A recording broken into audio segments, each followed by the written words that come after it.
Vuoi assaggiare una birra dove al suo interno scopri la specialità tipica friulana? Lumi Beer, il prodotto ricavato in 20 ettari di terreno coltivato a orzo distico, biodiversità, performance ambientale.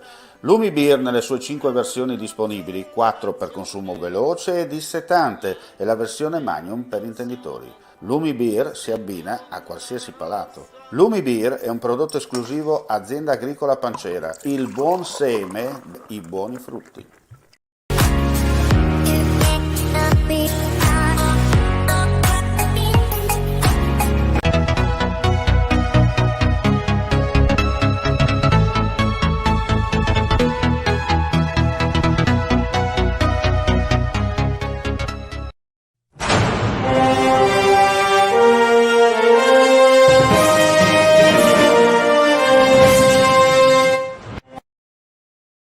Cordiale saluto gentili amici e amiche alla visione e all'ascolto, ben ritrovati, ultima edizione per quanto riguarda l'informazione su friulitv.net odierna. Apriamo subito con la cronaca per dire purtroppo una brutta notizia, per dire che Patrizia Grimaz, 59 anni, è deceduta nella giornata odierna all'ospedale di Genova, dove si trovava ricoverata da 2 settimane a seguito delle gravi ferite e ustioni riportate nel violento scontro accaduto a Mortagliano, dove perse la vita Ermano Germano, di 46 anni, di Talmassons.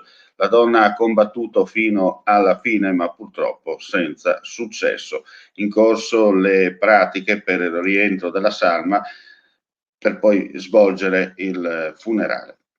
Restiamo in tema di incidenti stradali perché torna protagonista l'incrocio di Iplis. Infatti un altro sinistro della strada nel tardo pomeriggio di oggi all'altezza dell'incrocio tra la strada regionale 356 e l'ex provinciale di Prepotto a Spessa di Cividale. 2 auto si sono scontrate tra loro. All'origine del sinistro una mancata precedenza. Sul posto un'ambulanza e una squadra dei vigili del fuoco, giunte entrambi da Cividale. Feriti in modo per fortuna non gravi 2 occupanti. Rilievi da parte degli agenti della polizia locale della neocostituita comunità del Friuli Orientale, che sostituisce, e apriamo una breve parentesi di cronaca, la precedente Utina Tisone. Disagi alla circolazione. L'arteria è stata comunque riaperta al traffico poco dopo le 20:30. Ci trasferiamo a Gorizia. È iniziato stamane un intervento urgente della fognatura di via Giustiniani. Recenti ispezioni da parte di Irisacqua hanno evidenziato che la rete fognaria è interrotta lungo un tratto di circa 10 metri. Non era possibile attendere prima di intervenire e i lavori dovrebbero concludersi entro la fine della prossima settimana. Al momento non sono segnalati particolari disagi, anche perché il tubo in questione sarebbe uno di quelli più piccoli della rete. La strada, per l'intera durata dei lavori, non sarà chiusa, ma la corsia subirà un ristringimento in concomitanza del tratto dove sono in azione gli addetti specializzati. Le auto possono transitare, ma rispettando il senso unico alternato regolato da semaforo provvisorio. Ringraziamo chiaramente l'ufficio stampa del comune di Gorizia che prontamente ci ha girato foto e comunicato e ci ha tenuto, come si dice, informati. Cambiamo argomento e parliamo di contributi per dire che abbiamo analizzato gli emendamenti finalizzati a favorire finanziariamente la ripartenza e a aumentare l'entità delle risorse destinate alle regioni per far fronte all'emergenza pandemica.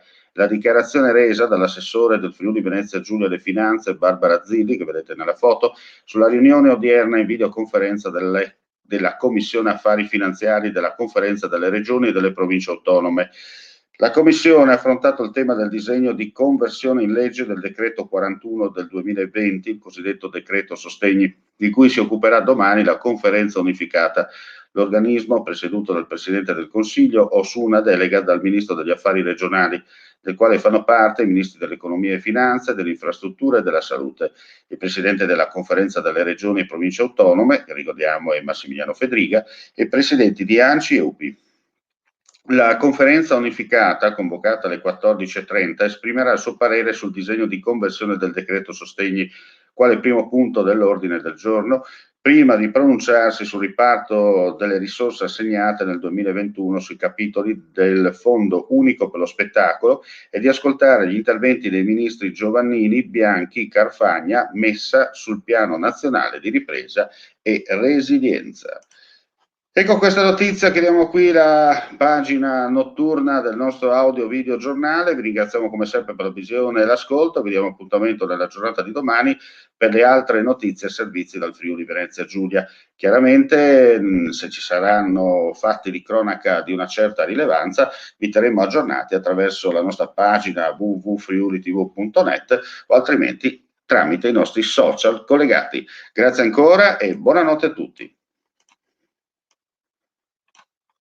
Claudine, locale per palati fini e buongustai, dove si mangia, si beve e si respira bird, Collio e Quay.